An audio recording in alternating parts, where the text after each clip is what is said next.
નમસ્તે વિદ્યાર્થી મિત્રો, હું નુક્ષિકા પરમાર મારી YouTube channel standard 6 to 10 education of Sanskrit and GK માં તમારા સૌનું હાર્દિક સ્વાગત કરું છું। આજે આપણે ધોરણ 9 સંસ્કૃત વિષયમાં પદ્ય 5 સુભાષિત વૈભવઃન પ્રથમ અને દ્વિતીય સુભાષિત શીખીશું।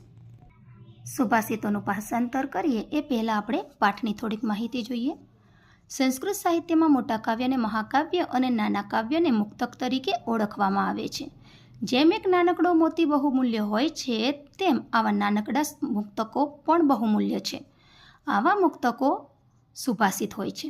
સંસ્કૃત સાહિત્યનો આ સુપરિચિત અને સુલલિત કાવ્ય પ્રકાર પોતાના 4 ચરણોમાં જીવનના બહુમૂલ્ય પાથેયને કલાત્મક રીતે પીરસી દેવાની એક આગવી વિશેષતા ધરાવે છે। આ સુભાષિતોમાંથી આદર્શ જીવન અને ડાપણનો બોધ પ્રાપ્ત થાય છે। આવા જ કેટલાક બહુમૂલ્ય મુક્તકોનો સુભાષિતોનો સંગ્રહ કરીને આ પાઠ તૈયાર કરવામાં આવ્યો છે। પ્રસ્તુત પાઠમાં ચયન કરેલા સુભાષિતોમાં કોઈ એક વિભક્તિના પ્રયોગને જોઈ શકાય છે। આવા વિભક્તિ પ્રયોગો એક બાજુ સંસ્કૃત ભાષાને શીખવા માટે ઉપયોગી થઈ પડશે, તો બીજી બાજુ તે સુભાષિતમાં ઉપદેશેલા પાઠકના ગુણ, ચલાયમાન જગતમાં કીર્તિની ચિરંજીવિતા, સર્વ પાપોનો મૂળ લોભ, સ્વજન અને સાચા મિત્રની પરખ તેમજ સજ્જન અને દુર્જનની લાક્ષણિકતાઓ જેવી બાબતોને આકારિત કરી આપીને આ સુભાષિતો તમારા વ્યક્તિત્વને ઉજ્જવળ તથા ચારિત્રવાન બનાવવા માટે પૂરતી પ્રેરણા આપશે। ચાલો આપણે પ્રથમ સુભાષિત જોઈએ। માધુર્યમ અક્ષરવ્યક્તિ પદચ્છેદસ્તુ સુસ્વર ધૈર્યમ લય સમર્થમ ચ સડેતે પાઠકા ગુણઃ।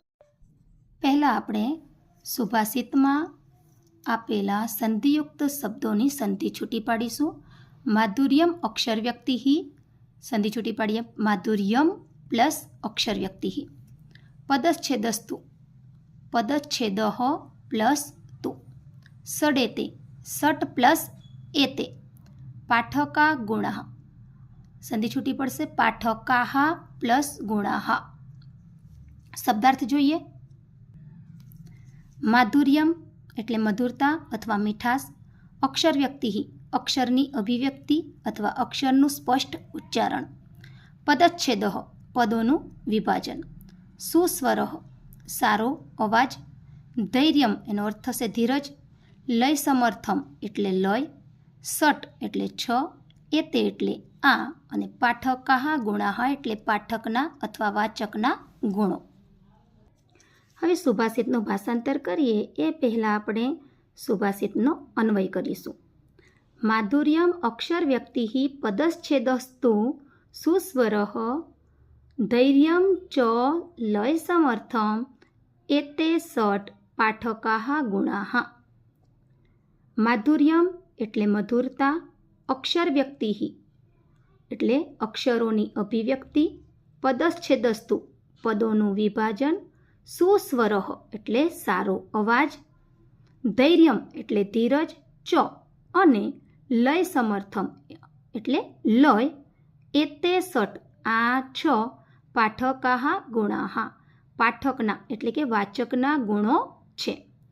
મધુરતા, અક્ષરોની અભિવ્યક્તિ, પદોનું વિભાજન, પદ એટલે શબ્દ, પદોનું વિભાજન, સારો અવાજ, ધીરજ અને લય આ 6 પાઠકના ગુણો છે।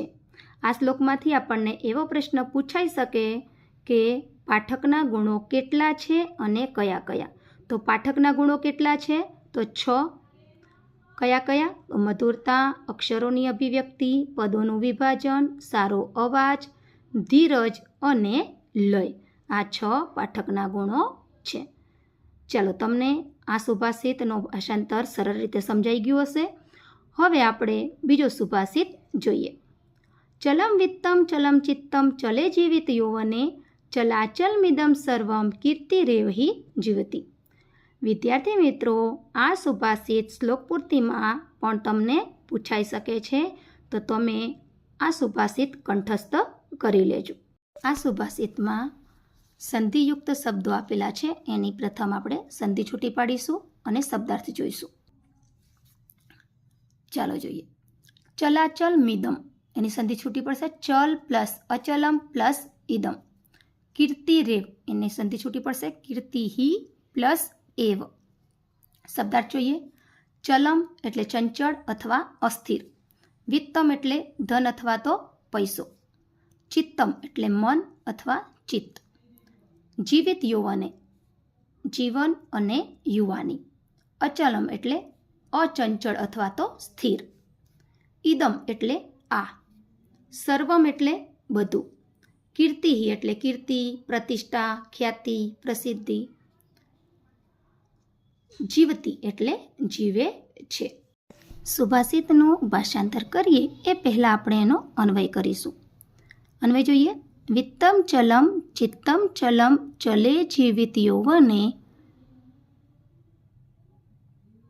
ઇદમ સર્વમ ચલ અચલમ કીર્તિરેવ હિ જીવતી. પહેલા શબ્દ લીધો આપણે વિત્તમ. વિત્તમ એટલે ધન. ચલમ એટલે ચંચળ છે. ચંચળ એટલે કેવું કે એક જગ્યાએ સ્થિર રહેતું નથી. જે ધન છે એ એક જગ્યાએ કોઈ એક જ વ્યક્તિ પાસે સ્થિર રહેતું નથી. એ એક પાસેથી બીજા પાસે જાય છે. એટલે વિત્તમ ચલમ એટલે ધન ચંચળ છે. ચિત્તમ ચલમ. ચિત્તમ એટલે મન. મન પણ કેવું છે? ચંચળ છે. આપણું મન પણ એક જ સમયે ઘણા બધા વિચારો કરતું હોય છે. તો આપણું જે મન છે એ પણ એક જગ્યાએ સ્થિર રહેતું નથી. તો મન પણ કેવું છે? ચંચળ છે. ધન ચંચળ છે, મન ચંચળ છે. જીવિત યૌવને ચલે. જીવન અને યુવાની પણ કેવી છે? ચંચળ છે. જીવન અને યુવાની ચંચળ છે. ઇદમ સર્વમ આ બધું. ચલ અચલમ એટલે આવજા કરનારું છે. આવે છે અને જાય છે. આ બધું આવજા કરનારું છે. કીર્તિરેવ હિ જીવતી. જેની પાસે કીર્તિ છે તે જ જીવે છે. ચાલો ફરી આખું ભાષાંતર જોઈએ.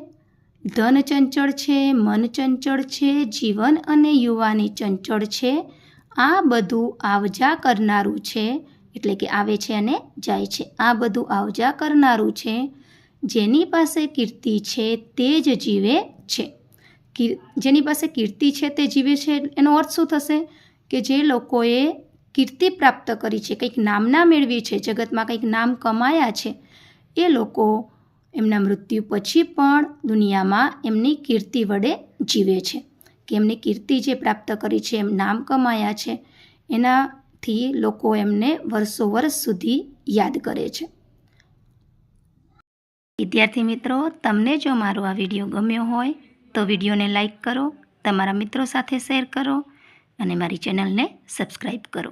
Thank you.